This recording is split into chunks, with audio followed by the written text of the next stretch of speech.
Welcome and welcome back to the Marketing Made Inclusive podcast. Oh my goodness. I know it hasn't been a gap for anyone on the podcast, but I have been away and my brain has exploded with excitement all in relation to America. And on this episode, I do have an American with me. I don't even know if you'd like to be introduced as an American, but we will talk about it. Take it. It's fine. But I have Bianca on the podcast. I never checked how to pronounce your last name. Apologies. So I guess it depends on who you're talking to. My mother says Faustin. Faustin. You could say Faustin. It's fine. I take whichever. But thank Bianca you for Faustin. asking. Wanted to make sure I checked. I always go back and forth about, do you apologize for butchering it before you butcher it, or do you just check live? And I'm like, I think checking live is fine. At least you asked versus just kind of going for it and working out. So we've been talking, you're tuned into the podcast and this is all you're hearing, but we've been talking for about an hour before this on a range of things. But I do want to say, Bianca, we met via LinkedIn. And I was super excited to get your DM because you were the first person I saw in-house that had inclusive marketing in their job title. So please let the people know a little bit about what you do and where you work. So I am currently in charge of inclusive marketing and engagement at Wiley. They're a book publisher, mainly dealing with like book periodicals and research. I have always been in marketing for the most part, and I've always kind of changed which direction I've gone in within marketing. Unofficially, I think when it came to work, I also always worked closely with HR to kind of handle employee engagement and making sure that people kind of felt included in things and we weren't doing anything that was not appropriate when it came to cultural things. So I was just always unofficially connected to that. And then about 4 years ago, it became official as to me proposing, this is what I think that we should do as a company. This is something that I think we should start paying attention to. I didn't want to go into the DE&I practice alone, so I still wanted to stay in marketing. So I figured this would be like a nice way to connect the two without joining another or leaving another. And essentially you're employing those like D&I practices, but solely from a marketing lens. So this is what I've been doing for the past few years.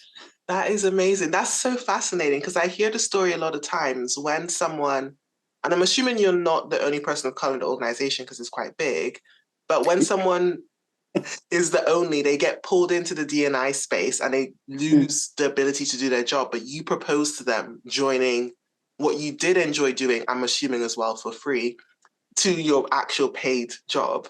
How did that conversation go? We were going through a reorg at the time. It happens with every company, like things shift. So you have to kind of like reorganize what everybody's doing. And I was on the journal side. So I was handling a lot of the events and the marketing for solely just like the research journal. So getting authors to say, hey, publish your research with us and kind of going out with authors to help them launch their new journals and get people excited about it. So when we went through the reorg, it was a matter of like figuring out where to put me. And I had already started doing the work by like starting the ERG with another colleague of mine, starting to chair the Black Employee Resource Group, and then thinking about different ways that we can help have them think about like recruitment and being a bit more proactive from a cultural standpoint versus reactive. And I don't believe at that time we did not have like a chief diversity officer yet, but there was like a manager who was looking after that stuff. And I did not want to go into that space because I also figured D&I shouldn't exist within HR. That's just my personal opinion on that. So I didn't want to go into the HR space. But then I was just like, well, I think that as marketers, if we look at this from a brand perspective and what we put out, we should probably be including the D&I principles to the marketing work that we do. And we're currently not doing it. And I did see a post from a different company. It wasn't inclusive marketing, but there were some things that they had listed where I was just like, I feel like I could apply this to the current group that I'm going to be with, and make sure that when it comes to like the stuff that we do, we're doing it in the most inclusive way as possible and not just like pushing out stuff just because. Big undertaking, because it's not something that the marketing group had looked at all. And you're talking about like getting this together for about 600 marketers or so across the globe. So you kind of have to break it up in a way that's sustainable. Wait, the team that you're in is 600 marketers. Yes. At the time when I started, it was 600 marketers globally. And those are across different departments also. Yeah. Oh my, so you come in with the whole kind of, we need to take these principles and separate it out from HR, apply it to that, and then having to translate that into, for 600 people, first of all, is a feat in its own, but different countries, I'm assuming languages as well. Right. So because and I know you're looking at like different countries, different languages, like yes, there had to be a way to make this sustainable. So I think we like phased it out. Mm-hmm. And I say we because the person I was reporting to at the time, like she helped with kind of organizing like what's the best way for us to like kind of start this. So I started with just like a trial of doing some like trainings with some people and going through some like audits and stuff. I believe that's the first time that I had connected with you. Yeah. Cause I was just like, I don't know if they even have like inclusive marketing agencies or anything. It's not something that I saw a lot of. So like my approach was like, right. There's no way that myself alone could get through to 600 marketers. And we're starting at the baseline of providing this level of education to get them to a point where they're culturally competent to start doing the work on their own, so they don't have to rely on the one person. And then also take into consideration where every demographic is from a starting point. So I started with the US and the UK because they were the most closely aligned with where they are with doing the work, even though the US, I think, focused on it a lot more. The UK was still in a space where they were doing it too. So it wouldn't be like a shock, or there wouldn't be some level of confusion when it comes to some of the things that were in alignment with what I don't want to say struggles, but like where the why. Yeah, like where those things could exist. The US and the UK were the most closely aligned. So we phased it out where we just started with that group, and it's still a thing of doing that. The focus is there, but the messaging is put across, across the board.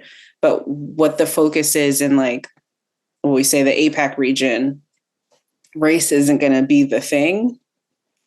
So it's like class. Oh, I was going to say gender. Or, well, class and gender would be the thing. It's the same I was just like, okay, like if we're focusing with our German group, like even pronouns and all that stuff was a little different at the time, where like, so I just had to make sure that whatever we were doing, I was also just being mindful of where they are and trying to have an opportunity to partner with another group there that can help with that, which was another difficult thing too, because again, even finding an inclusive marketing agency here was enough of like, oh, I don't know. So trying to do that elsewhere, became an issue. But and this is why we decided to like phase it out. Okay, that makes sense. I'm curious to know then, with Wiley being, to me, kind of like academia focused company, which academia is its own separate industry in and of itself. It's not really to consumer, and it's not really business to business. Sometimes you're pitching to people, which is what marketing is. Just why? Because I guess why did you approach it? Because you're going after professors, and professors are whatever they are or whoever they are. So it's definitely not just professors. So when you think about like the research side of business, because you're talking about like books, you're talking about authors, when you're talking about authors, that like spans across just the institution of thinking like professors. You're thinking about the students, researchers. Okay. So the customer base is pretty broad, and it's not solely like professors. So when you have any campaigns that are meant to go out to that wide group, there's different age ranges, and there's different, from a cultural standpoint, you have a different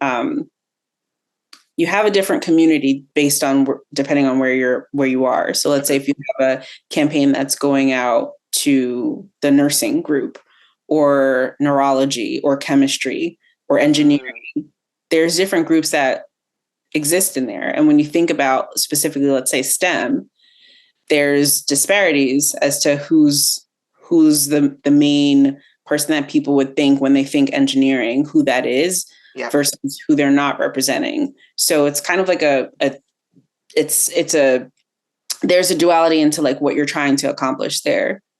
So you do want to make sure that you're representing the people that do exist there, that may not be represented, but you also want to kind of like expand people's thought process into what does that mean when I'm doing some type of campaign that's geared towards engineering or that's geared towards STEM as a whole, and not having it only be the thing of like, so this is the group that's usually in STEM, so that's why I'm going to include in the website, or that's why I'm going to include in the landing page, or that's who I'm going to include in the email blast.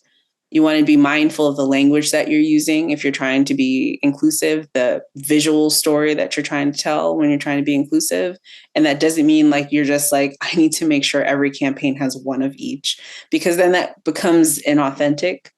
But you just want to make sure that historically, who's ever had that platform all the time, like you're just not repeating that.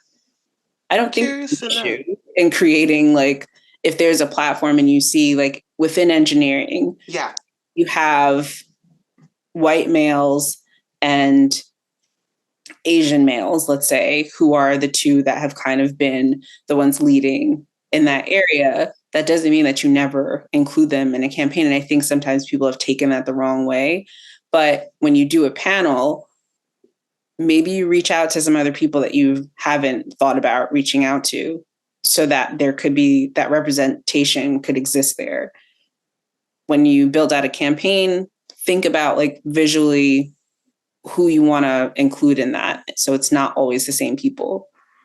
On that note of not just plucking people, because as I mentioned at the start of the podcast, I recently came back from America and I did find the campaigns there seemed more representative, but on that element of they had one of everything. Yeah. So how do you approach that in a big organization? Because I'm assuming you have to get approval and sign off, you have to source images or hire models. What is the practical process behind doing that, as much as you can share? Well, I think the first part of it, because I don't think starting something like this, you just like go right into, okay, I'm going to start working with the campaigns team on this. I think if you want something to be done right, you maybe want to start with like the source. So if I go to the campaigns team and say like, here's how I want everyone to like do this going forward, but then some of the material that they're working with isn't inclusive or accessible, then I'm kind of like I'm making like a shortcut to get to the thing. And that doesn't change anything long-term. That might be more of a short-term fix. So for me, I think it was a matter of like working with the brand team and also figuring out a way that there could be education to provide to team members so that they feel more empowered to make those decisions. We already had a great like brand kit in place and a guide, but it was just a matter of like going in and like tweaking that. So this is why like the audit was done, like having an audit on the website, having an audit on the brand tools, because this is what the campaign team is using as a reference, as a guide to create their campaigns as well.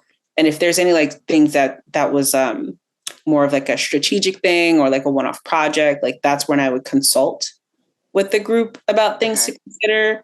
Like if you're telling a story, don't do the thing where it's like, here's the American dream story. I have to hear about all of your struggles first and then how you overcame all of the struggles. Like that's a story that's being told like time and time again. And it's also not necessarily a story that's focused on the person as a human in their journey.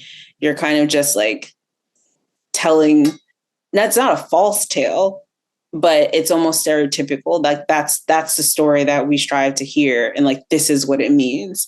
Because then if it doesn't sound the way that you want, it's kind of like, well, how can we like zhuzh this up a little bit? Like, how can we like add a little flavor to it so it seems more exciting? Where it's just like, maybe the story should be more focused on the person and not so much on their accomplishments, if that makes sense. Mm-hmm.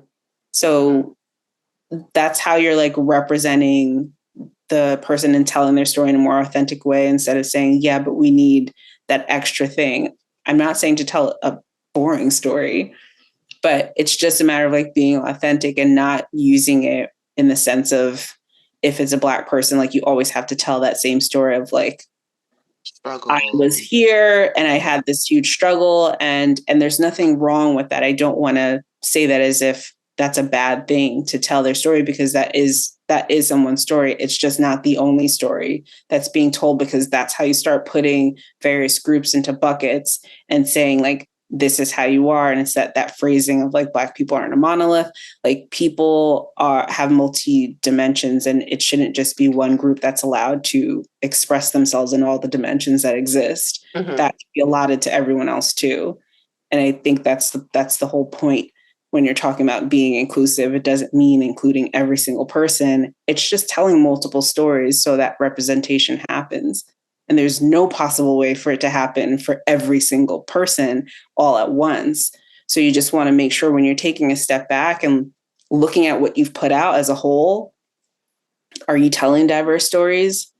Are you making sure when you're telling stories about various groups and identities that you're telling it in a way that includes like intersectionality in there? It's not just one dimensional. It's not like, here's a doctor and this is a female doctor and then we're done. And then that's it. And you have to add female doctor in the copy just to make sure it's apparent. Right. Like there's layers to it, and everyone isn't always going to be satisfied, because language is also changing all the time. People are recognizing different things all the time. So something that was okay to say or use 5 years ago may not be okay to use now.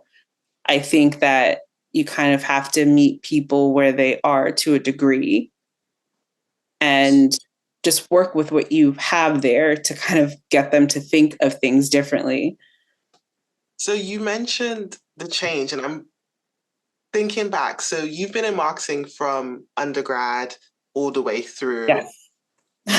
From what you study, because I am a self-taught marketer, so a lot of it, I'm used to learning on the fly with everything. Like probably 2 years ago, I still don't know I'm 100% sure what SEO is. I do, but I learn on the fly as and when I need it. But from what you learned, how have you seen marketing changed throughout the years? I honestly think the foundation, like the 4 Ps, don't ask me to repeat them. Price, product, position, place. No, I'm making things up. I know price and product. Something in there. It's like, oh, how do you have this person on here? They don't know. I'll remember another time. This makes me nervous. But I think that those things still exist. Sometimes there's like stuff that's being added to it, but those things still exist. I think what's changed and what continues to change and what will always change is how maybe the customers receive things. I think with marketers, you're always changing based on, I hate to say what the trend is, but a lot of times that's what it is. You're changing with that. And unfortunately, it becomes a trend because of marketing. So marketing is the same. Like it's almost like at the core of it, you're understanding people and how to best get that person to like want what it is that you're offering. And before it was like, you convince people of what they want. You don't wait for them to tell you. You convince them of what they want. So sometimes that meant, this exclusive thing. I need to have that thing because it's exclusive. And now with this new generation that's coming in, it's just like that doesn't work anymore. They're telling you what they want and how they want it. Yep, So you're loudly listening. So that shift needs to happen with marketing. Now it's just like, okay, let me start listening to our customers to then essentially tell them what they want or need. But I'm now listening to this. So I don't know that like much has changed outside of maybe the approach has slightly changed, but it's kind of like that dynamic of before I'm going to tell you, and now it's like, okay, let me listen to then say. Because you have more people caring about like cause marketing or like the brands, like what do they do for society? Like, is this a good company? You know, like that's not something that people really cared about before. How would you advise a marketer in a big team to start pulling that through? Because you mentioned that you started with the branding team, and that makes sense. You got them to really look at the principles, the guidelines that's going to be distributed to the 600 other teams and people out there. But say you are the one with, you're seeing the narrative, you're seeing the shift, and you're like, no, we need to talk about what we're doing and the cause. And it's in an industry that it's not as apparent. Like, it's not, again, I'm very naive on Wiley, so but it's not as apparent. Like, how are you saving trees? To be cynical, right? How if you're B Corp, like, how do you advise a marketer to start approaching that within a big organization? Well, I think in this isn't necessarily Wiley specific. I think when we were talking before, I said sometimes it's easier for a brand that's like direct to consumer.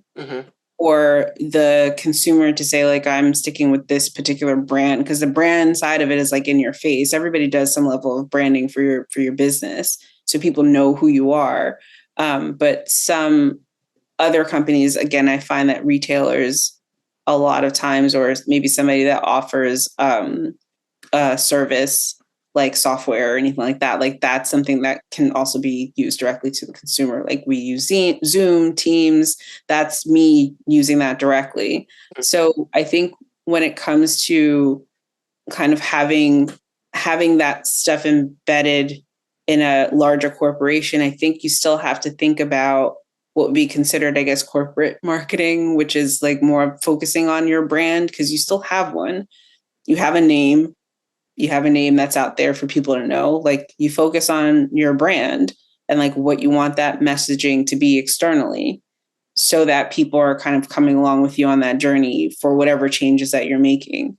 So if there's been a shift in your company where it's just like, okay, now we're focusing more on, let's say we're doing the work to, we're doing like ESG work, let's say, and that S side of ESG that kind of gets ignored a lot of times. That's something we're going to put that forward more. So we're going to showcase like these are the vendors that we're working with. We're going to showcase from an environmental side how we're going to try to get to like net zero by X, 2025 or something like that, whatever the data is there. That's where you can start like talking about these things and showcasing some of the things that you're doing.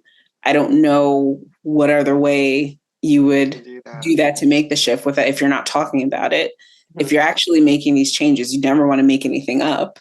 But if you're actually doing these things and making these changes, you start talking about it. If you want people to view you more as a, family focused company, or if, you're more geared to eco-friendly things and distributors, whatever it is that you're going to do, clearly you want to communicate that and make sure that your brand is like following that pattern of, okay, now I see this shift based off of how they're talking, their tone of voice, the language that they're using, the images that we're using. Like, how are we telling the story of this particular brand?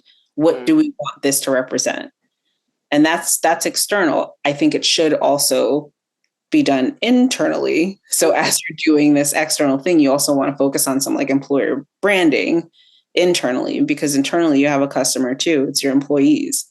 So when you think about certain brands that really kind of have a strong there's a strong like brand affinity, I guess, with them. You kind of have to look at like what they're doing externally and internally to get everybody internally on board to essentially, like, maybe I shouldn't use the phrase, but drink the Kool-Aid, because I found out where that comes from. And I was like, Oh oh, gosh, everything. So I don't know if I mentioned to you, but we have a language dictionary. mm-hmm. Everything is screwed up. Everything. Yeah. You go So back far enough, every phrase. it definitely is. So Yeah. essentially, like, that's how you get people on board to like buy into what you're doing. And sometimes I think people will focus on the external, but then they don't focus on the stuff internally to like drive that same message internally and not just speak it, but show it, be actions based internally, so that people feel that, okay, this is what this means. Like I kind of sometimes use like REI or Patagonia I as an was example. about to ask. They're retailers, I get it, but it's still, even Google, like, Okay. people will say whatever about Google, but then people are still working for them and they have like high employee ratings. Now, if you're thinking about like, what does the ratings mean? Like, do they really mean anything? That's a different story. But they there's a difference between how they go about treating employees, at least to get them on board. Mm-hmm. Now, long term in any company, once you're in there, if you start like figuring things out and seeing it differently, that's different. But I use Patagonia as that example because I like the brand.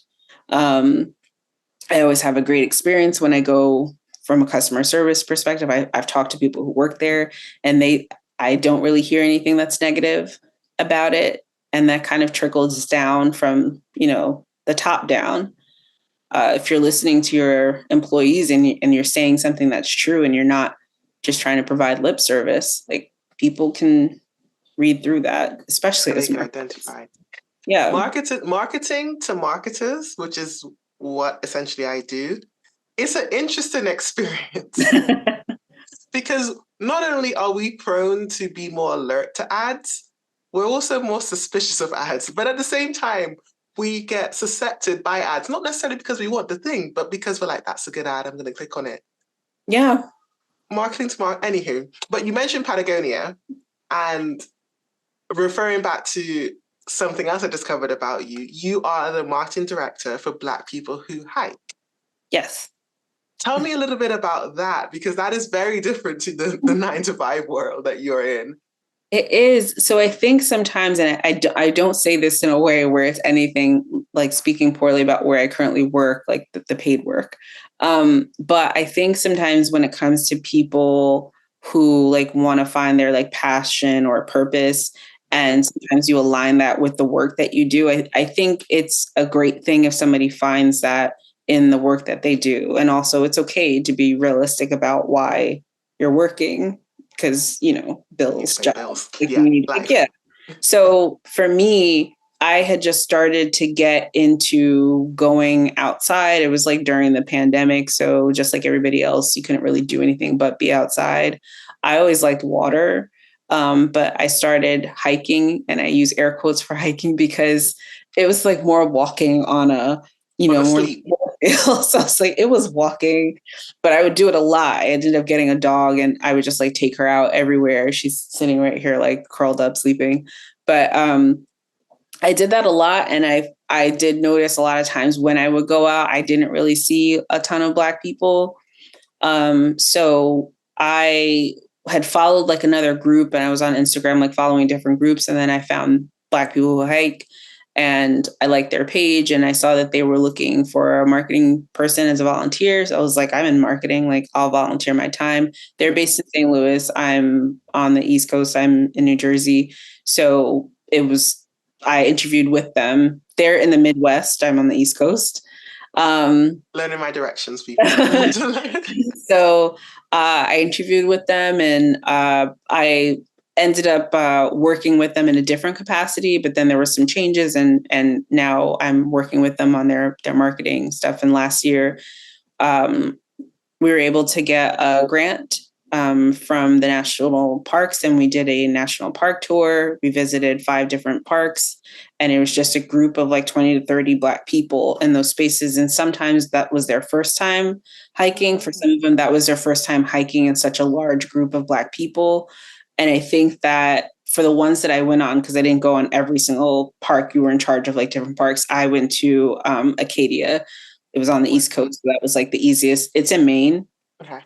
Really beautiful during the fall. But it was nice. And I think I get excited sometimes when I see just a big group of Black people enjoy themselves. That's Because amazing. sometimes it's just you're in a space where, especially being in a corporate environment, like you don't see it all the time. Like even when I started the ERG with my colleague, I honestly was just like, I didn't know all of you were here. And it was like 25 people. And they were like, I've never seen you smile this big. Cause I was like, it's nice to have some form of community somewhere where you don't have it. And for most of my career being in corporate America, I've usually been like the one or one of few. And when I say few, there's maybe like two other people there. So to be in a space where, oh, we were all spread out, but now that we're virtual, we're kind of like forced to be in this space where now we can connect with people, maybe not in the same space, like physically, but we were kind of like spread out all over. So I think with Black people who hike, that was just another thing where it's like, okay, let me offer my assistance in any way that I can, whether that's any form of marketing, events, strategy, whatever it is, to get that done. And I think it's been a beautiful thing. And I think the founder, she just again wants to just get more education and awareness for Black people and other people of color, to get out and enjoy nature as it's meant to be enjoyed. I have a not a tricky question, but an interesting one. I think it's interesting. We'll see. Um, I feel like it's very intentional called Black People Who Hikes because it's going up against a stereotype of, oh, Black people don't do X. And when I say X, if you're listening and you're not a Black person, probably a joke your uncle would make, like Black people don't swim, they don't do this, they don't do that. And I've had marketers approach me in the past where I know they haven't said it, but they are thinking Black people don't do X in our where we market, whatever it is. And outdoor has been outdoor and luxury have been the two types of marketers who've outrightly said to me, in a way, I had a luxury marketeer say, oh, our client said, no point putting Black people in our campaign because they don't buy our stuff. I was like, oh, wow, your client was brave. But anywho, so thinking from a marketeer who might work in one of those fields where stereotypically there's a stereotype that Black people don't do that, how would you advise them to approach marketing to Black people and making their marketing inclusive and representative of Black people? Include them. I find sometimes the most simplest answer is the thing that you should include them. So here's the thing, like if somebody's saying, oh, Black people don't, or like we're not meant to do, or we don't feel, if the Black person is doing it, then we do it. Yeah. So it's the same thing where we were talking about when this wasn't being recorded, we were talking about how groups and stuff were created here to create a sense of community, how Black people here, specifically Black Americans, for the US, like created these pockets of, well, if it's not here for us, then we need to do it on our own. And that was out of necessity. So it's the same thing. If I want to try something and it's something that I'm going to try alone, I'm going to do it. And eventually somebody else is going to see me do it. And then they're going to do it. And then it becomes a thing where you have a group like this, where now there's a bunch of people who do it. Okay. One of the places when we went to one of the tours, they weren't a ranger, but they were somebody that was like they had their own group and they were active in the outdoor community. And he wanted to hike with us, but he couldn't. He had a prior engagement, but he was just like, I grew up here, and I've just never been around this many Black people hiking. And he was Black himself. And that's understandable because it's Maine. There aren't a ton of Black people there. So when you get into a space and you see all these people, doing this thing that you do too, yes, to a level, there is some level of comfort there because it's just like, now I don't have to feel like I'm by myself. For some people, it doesn't matter, and that's fine. And for other people, they do want that sense of community, and that's okay too. Like if I tried snowboarding for the first time, I know a lot of times when I see snowboarding, I don't see a bunch of people who look like me, but I ended up finding a group on Instagram of Black snowboarders. Okay. So say the person is not Black, you're saying find the group because the group exists. Black people who do X, whatever it is. And if they don't exist, create it. And As a it's non-Black if they person, can they? build it, absolutely. If there's But they could there's a do it for marketing purposes. what do you mean? So a brand that you have worked with, say Patagonia was like, we want to showcase Black people hiking Mount Everest. So Patagonia is going to create Black people hike Mount Everest, and the person organizing it and running it is not a Black person. The person who's organizing the group and running the group is not a Black person. That's what I'm saying, because this is the situation is that they want content. I do, by the way, I do not know Patagonia. I do not know they're doing this. I'm not saying this relates to them anyway. Disclaimer. But they want the content. They want the organic imagery of Black people doing whatever the activity that their brand's associated with. Okay. I guarantee you they could find a Black person who did it. Okay. May not be a group. I guarantee you'll find it. We're everywhere. Right. And it's with any other group. It's with any group, just because I think that it's almost like a lot of these outdoor sports and a lot of these outdoor activities are geared towards white men. Like that's what they are. That's the demographic for the outdoors. So just because that's the majority, I don't think that means that the one or two don't exist, because they do. It's the same. Like I started following Zeb Powell. He's a Black snowboarder. And then from following him, I found another Black snowboarder. Then I found another one. So it's the same thing. Just because it's not like a cluster, that doesn't mean that they don't exist. They do. It's the same thing if I was a ballerina and I wanted to be, a ballerina, and I wanted to find some sense of community, like, it exists. It may not be prominent. You have to do some digging sometimes, but they exist. If I'm into anime and I do want to find that community of Black people who are into anime, you'll find it. And that's with every group. You'll find it. They find the person. How do you recommend approaching? I need to pick another. What's another outdoor brand? REI? REI. How would you recommend REI approaching a Black snowboarder to be part of a campaign? I probably shouldn't use REI because they've already done this. I can say, for instance, Subaru partnered with Black people who hike. They kind of wanted they're the outdoor car brand. So, and it could be as small as, because we've done it ourselves from Wiley. We, have people like scouring the internet, like looking at pages and all this other stuff. And you kind of just approach them with what your story is and what you're trying to accomplish. It's, we love what you're doing and we want to highlight you. We want to give you a platform. We want to partner with you. This is your story. We just want to help amplify your story. And as a big brand, you can do that. It's always interesting when I think I have an aversion to platformer highlighting, because the other side of my brain goes, oh, they're not going to pay. And I don't know if that's because I've heard too many stories that Well, I think you also have to know, as a smaller business organization, whatever, you also need to know what your wants and needs are.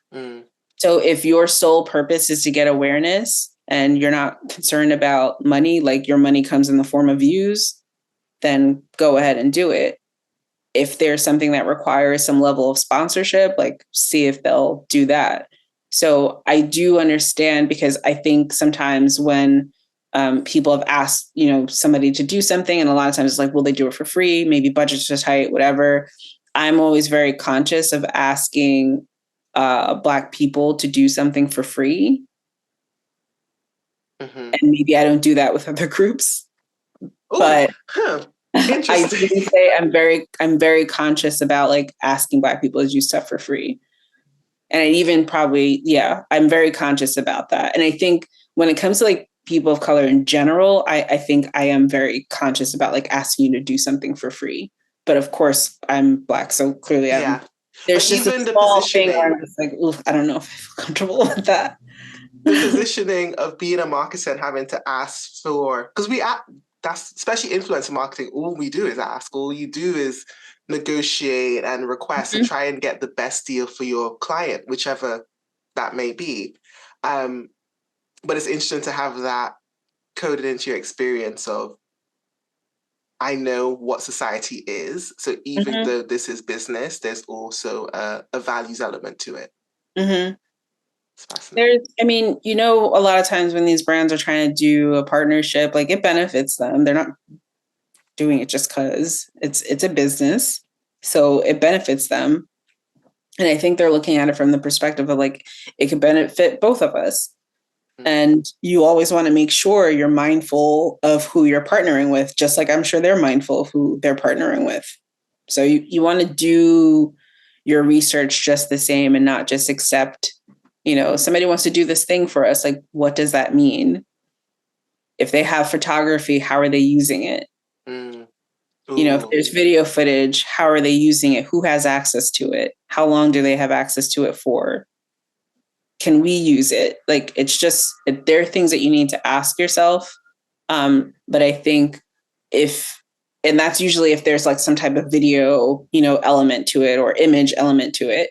But if it's solely like we want to do a partnership with you and that comes in the form of just sponsoring you, you still do your research, but they've now sponsored, you know, a trip, or they've sponsored materials, or they've sponsored whichever. So, you know, you just want to make sure that you're doing your work when it comes to somebody approaching you. Mm-hmm. But for a brand approaching another group and wanting to say, we're going to like offer you this platform for you to then be amplified, sure, you're going to go in there with like caution. But I think it's like, as long as you recognize that this brand makes sense for us, and there is going to be some level of like expansion, like audience expansion or anything like that for us. And also we can get, you know, some type of sponsorship out of it. I think that's a good thing. I think that, you know, doing the research on Subaru, it's a car company, but they're known for like outdoor car company. I think the people there are great. And they What's the did this connection I was looking for? Because I was just like, surely if you hike, you don't want to hike in a car. Okay, but they're an you have to outdoor get car. there. They're known for like their outdoor cars. You have to get to a place, you know, like you have to get there.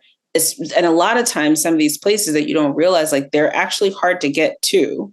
It's not even flying in, like it becomes you fly into this place that may be an hour and a half or so from the actual place that you're going to. So Okay. I think we're comfortable with them and like creating that partnership, because I think that, you know, to me, they've been nothing but great so far. And they also like recently had created a commercial.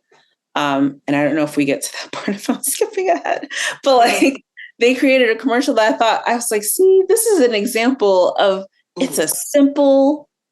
Break it down. Tell me about the commercial. We'll find the link and put it in. But Okay. yeah. So it's, I think it's called A Beautiful Silence. Mm-hmm. And it's Subaru commercial. And for the most part, it's completely quiet. I don't know if you watched The Last of Us on HBO, but there is a Black child actor who is deaf. Yep, I've seen on there. And he was the star of commercials. So it's him and his father. They're like driving through the park. There's splashes, there's, you know, noise, there's all this other stuff. And then they kind of go silent. And he asks him, like, are we lost? And he's like, no.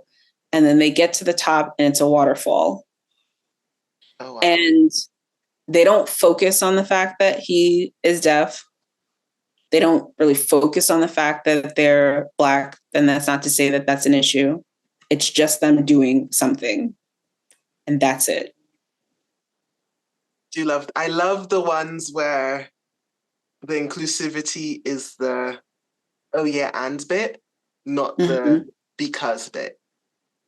Yeah, like they're just, it's not, because I don't know for myself that I would like if you just put that focus on the thing versus me as a person, Mm, because I'm a mm, person first.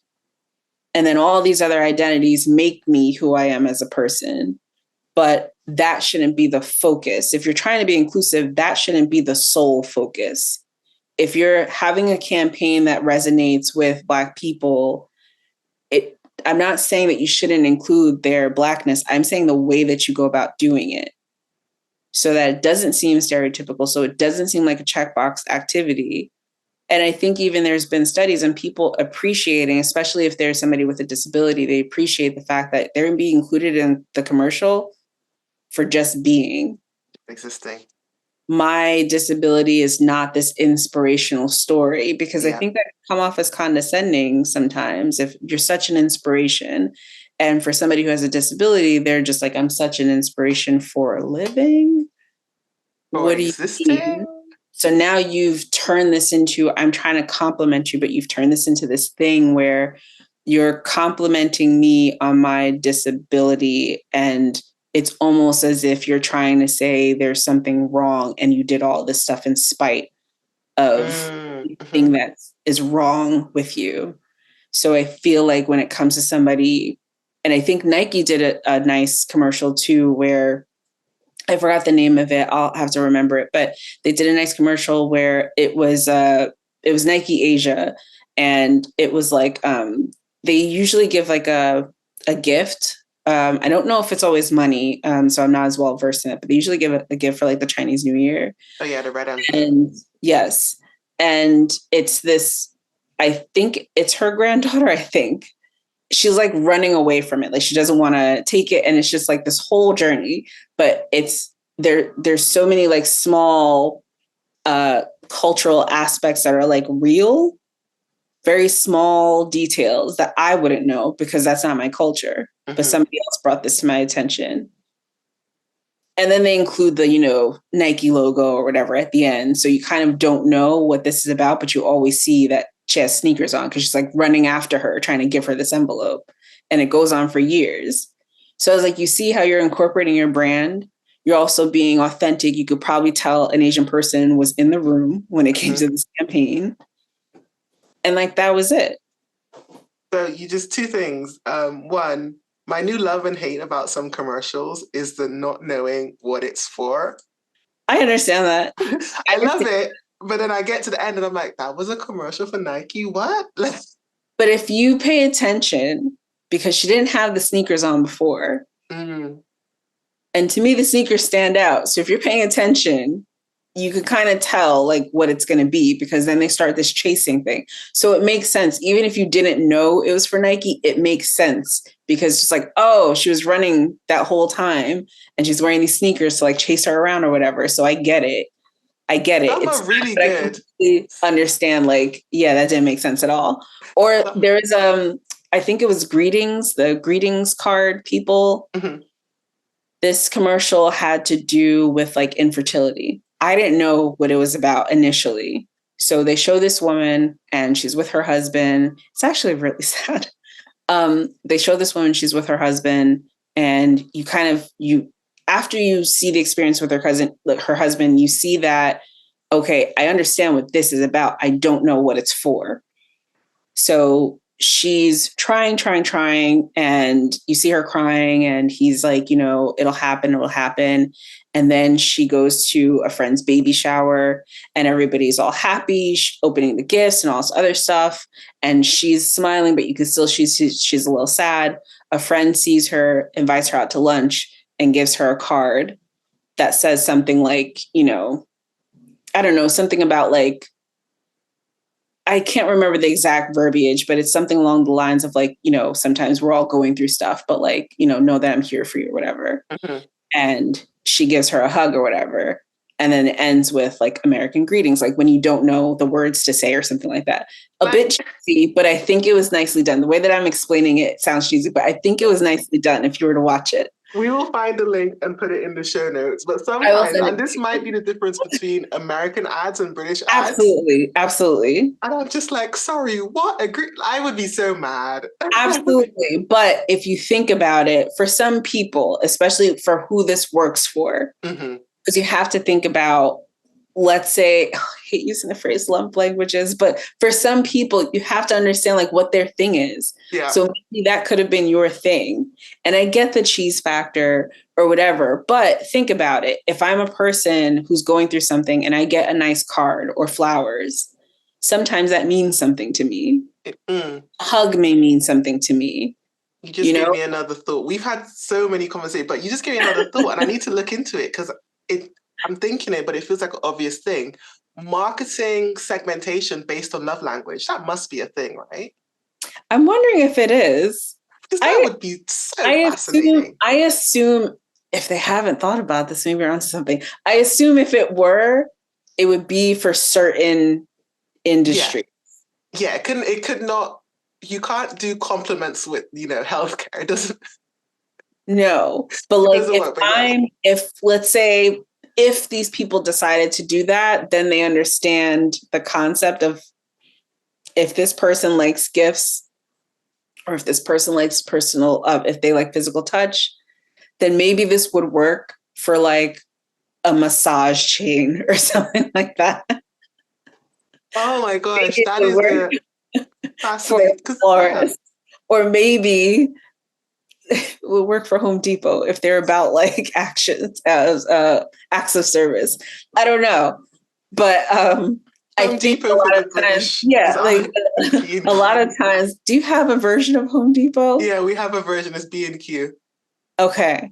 I've always asked people if they have a version of X, but I think it's one of those things where sometimes when it comes to marketing, you're playing on the psychology of people and you want to invoke some type of emotion because a lot of times people are emotional buyers. So unfortunately, that's kind of like the thing that you do. And I think it could work in a positive way if you want to be more authentic. And I think the call right now is for brands to be more authentic and be more representative of like the audiences that they serve. Yes. And my new thing now on top of the emotional manipulation is also bias manipulation. Because going back to what we mentioned about, you might hear a stereotype about Black people not hiking. So if you're going to create a campaign to anti that stereotype, touching on what you said, don't just chuck a Black person in there, make the story around not their Blackness, but their journey into hiking. And I think there's an element of inclusive marketing now where you have to be aware of what the bias and what the stereotype and what the negative thing is and play with it, manipulate it to get the story across. Right. Because I can see, so that brings me on to, we cannot talk for 10 years, but we can. We're going to have you back to do another episode, but that brings me on to create an inclusive campaign. So, money no object, you have a 1 minute YouTube slot to create a video campaign. I want to do hiking, but I want to give you a counter. Oh, hiking or swimming?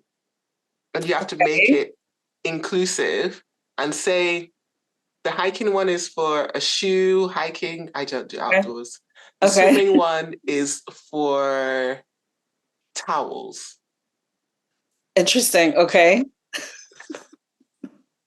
People get wet, they need towels. Everything has to be marketed. Okay. How are you making? You have your choice of either one. Which one are you choosing? And then how are you making it inclusive? Outside of just including Black people doing the thing, like how am I making this inclusive? What's the story you're putting in? Okay. I think for hiking, the story could be what, let's say, for instance, Black people hike is. That could be the story. I did this thing because of this.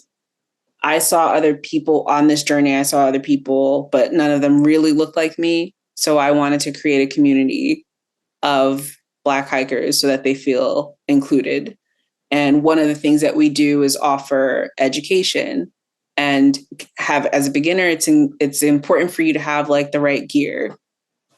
Insert Keen, which is a hiking shoe brand, or Columbia, and then you incorporate Columbia in there. Like, I like these hiking boots because they're comfortable. For a beginner, like, you have to worry about blisters and all this other stuff, and it's great.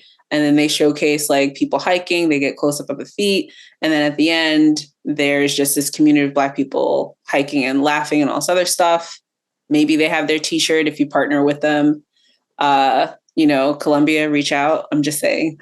And for swimming, I'm going to challenge the towel and say the focus, and this is where the focus is, but it's not a swim cap. As a Black person. But then you're stepping into product redesign. Not product redesign like, I'm saying that there's a need here. Black people swim. Mm-hmm. There's actually a group called Black People Swim. They just won an award.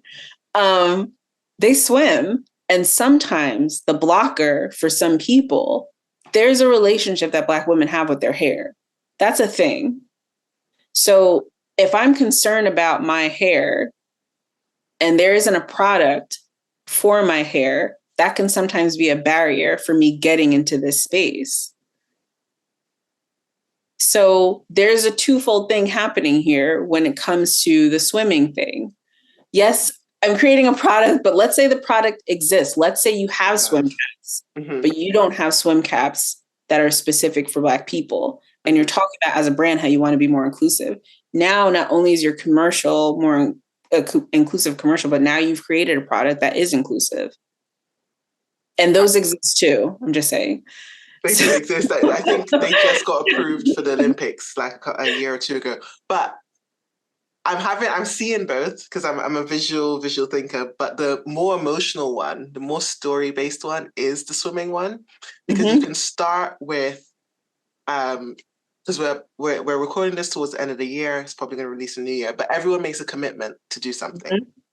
So you start with someone, a little snippet of their life, working all the time, and they're like trying to do all these things.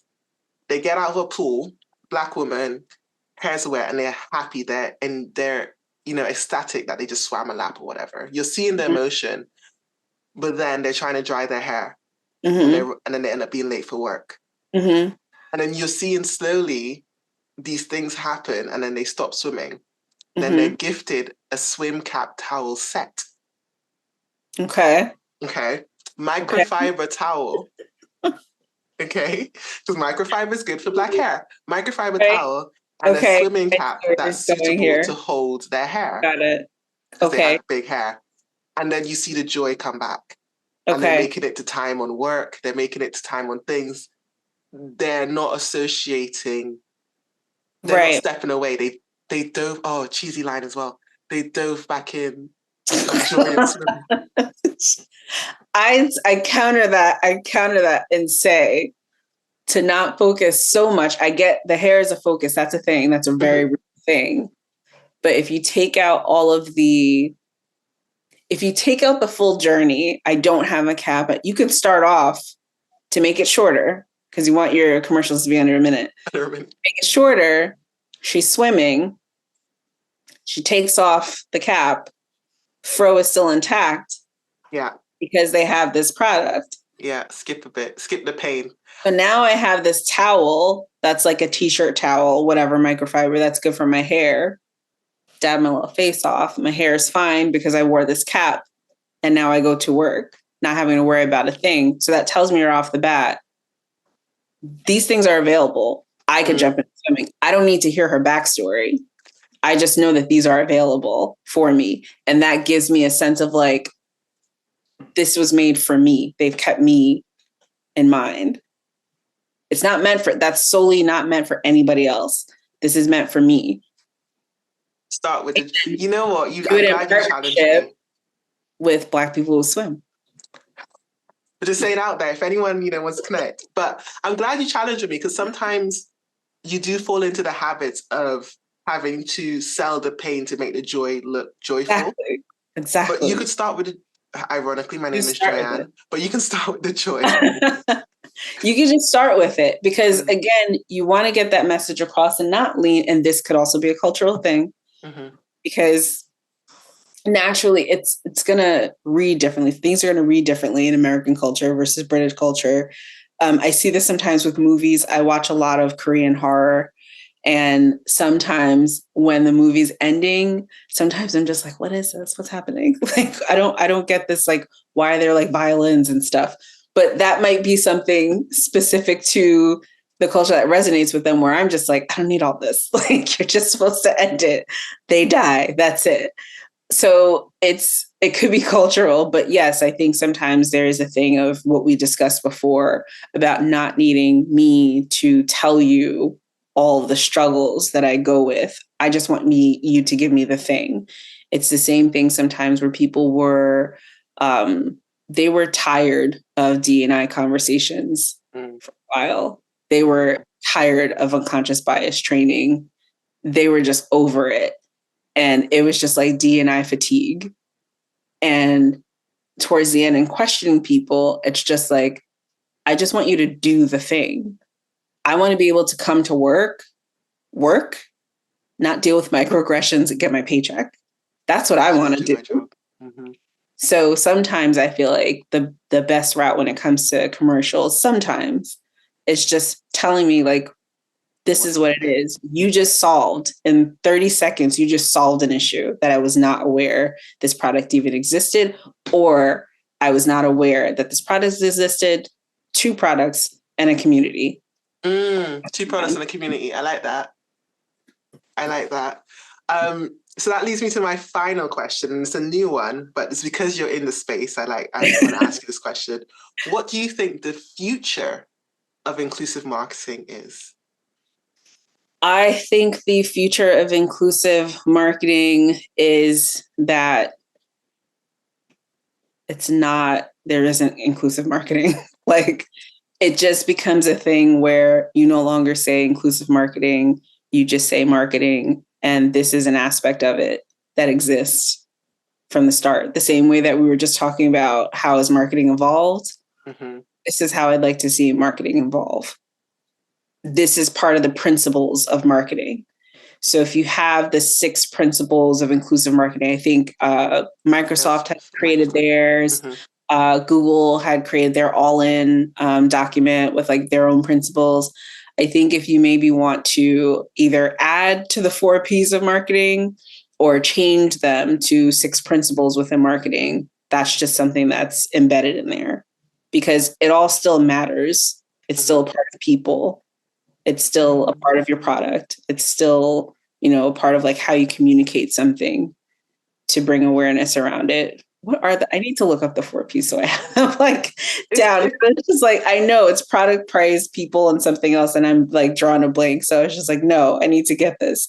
But sometimes there's 7 Ps as well. Promotion. Promotion. There's no people. There is people. Added. People might have been added because sometimes the numbers switch up, but I could have sworn people was a part of it. But I could be wrong. I know somebody's going to be listening. Like, how are you marketing? You don't know the 4 Ps of marketing. It's okay. We're all going to be okay. So I think that as part of that, when you're talking about promotion, like that should be embedded in there. So whether or not it's 4 Ps of marketing or if it's the 7 principles of marketing or whatever they want to call it, because we all love a label. Let's not deny this. We are marketers. We love a label. We all love a label. I think that should be embedded in there. And that's what I'd like to see for the future of inclusive marketing. I just like that to be embedded in marketing so you don't have to separate them. So if you're a betting person, what's the timeline? What's the timeline for us our job titles not being a thing? I think as this new generation comes in, those things will be embedded into marketing. So I'd say maybe like 20 years. So Gen Z or Gen Alpha? Yeah. Okay. Because they'll be native to it. They'll be native to being inclusive. So you were saying how you start changing things, it'll just be in there. So when you ask 15 years later, if you're doing this podcast, what changes have you seen? That's probably going to be one of the changes that exist. They're going to be like, marketing was shit in the 2010s. Like, oh, we used to do this thing. We weren't very inclusive. Now it's just going to be a part of it. Representation, inclusion, providing a sense of belonging, accessibility. All those are going to be born into marketing. And it doesn't have to be something that we work very hard to implement. Okay. So Generation Alpha and Generation Beta, apparently. Okay. We're putting a lot of work on you. So Generation Beta are going to be born in 2025. Okay. So there'll be adults working in marketing and like... Right. It's going to start with this Gen Z right now. So as the younger bit of Gen Z, as they start becoming the ones who are in charge of branding, marketing, anything under marketing, because events, all that stuff is like under there, they're going to be the ones that start that shift. Okay. I'm excited. I hope to not be still working at that time. I hope to be, we're in a capitalist society. I hope to be a millionaire. I'm not going to lie. I mean, I guess it's what's needed, so everybody can relax when they're like, oh, money. I think it should cap. I think money should cap at a certain point, but people need it. So. Fine. I'm happy being a millionaire, not billionaire. Let's not go too hard on it. Right. Anywho, that's for another conversation around billionaires. Another ethics. Are there any billionaire marketers? I guess Amazon is just marketing. Is it? No, it's no. No, I think Amazon is more about like customer service. Yeah. I don't know any billionaire marketers then. Anywho, that's a whole other conversation. Maybe they started out as marketers. Yeah. Let the people know where they can find you on the internet. They can find me online at DizzyB65 on Instagram. I don't talk about anything regarding inclusive marketing, and I do not post a lot. But I mainly use Instagram to follow other people and kind of educate myself and create different communities and stuff. And that's pretty much the only place that I'm on outside of like LinkedIn. I was going to say, everyone leaves LinkedIn off like it's not. I know, but it's just my name on LinkedIn, Bianka Faustin. I'm fine with however you want to pronounce it.